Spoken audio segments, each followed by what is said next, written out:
தண்ணியே இல்லாமல் வறண்டு போயிருந்த ஆற்றுல திடீர்னு அப்படியே ஜிலு ஜிலுன்னு நிறைய தண்ணி வந்து நொங்கும் நுரையுமா தண்ணி வந்து ஓடும் பொழுது அந்த காட்சியை பார்க்கும் பொழுது நம்ம மனசில் எவ்வளோ ஒரு சந்தோஷம் வரும், எப்படியெல்லாம் நம்ம மனசு வந்து குதூகலிக்கும்.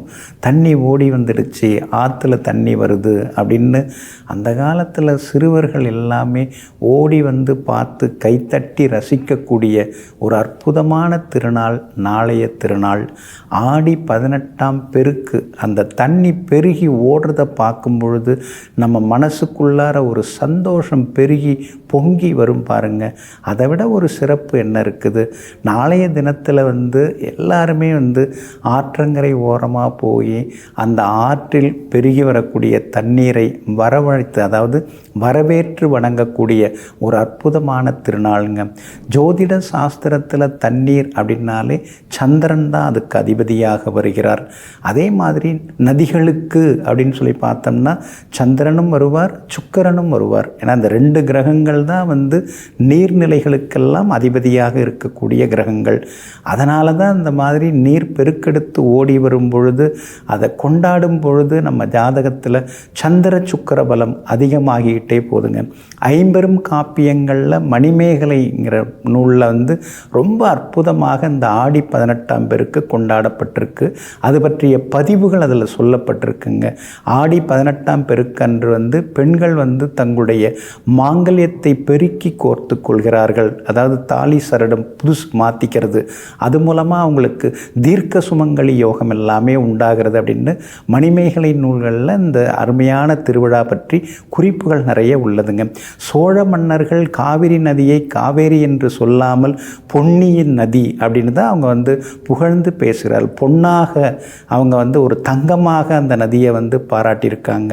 சோழ மன்னர்கள் அந்த ஆடி 18ஆம் பெருக்கன்று தான் மக்களுக்கு பல நலத்திட்டங்களை எல்லாம் வாரி வழங்கி இருக்கிறாங்க.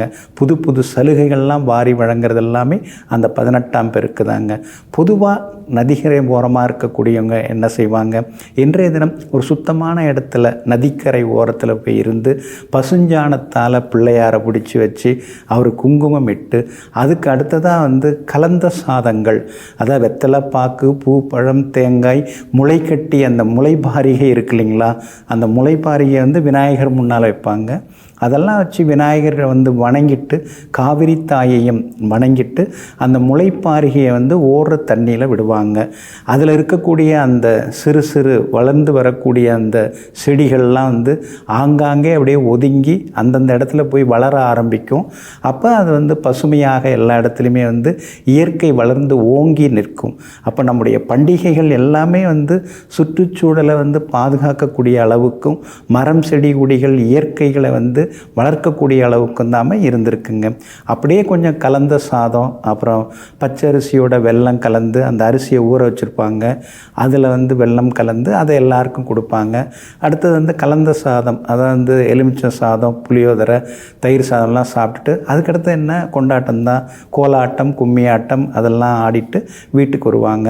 அப்படிப்பட்ட ஒரு அற்புதமான திருநாள் நாளைய திருநாள் ஆடி 18ஆம் பெருக்கு. அந்த 18ஆம் பெருக்கு வந்து நாம் காவிரி தாயை நினைத்து வணங்குவோம், எல்லா நன்மைகளையும் பெறுவோம்.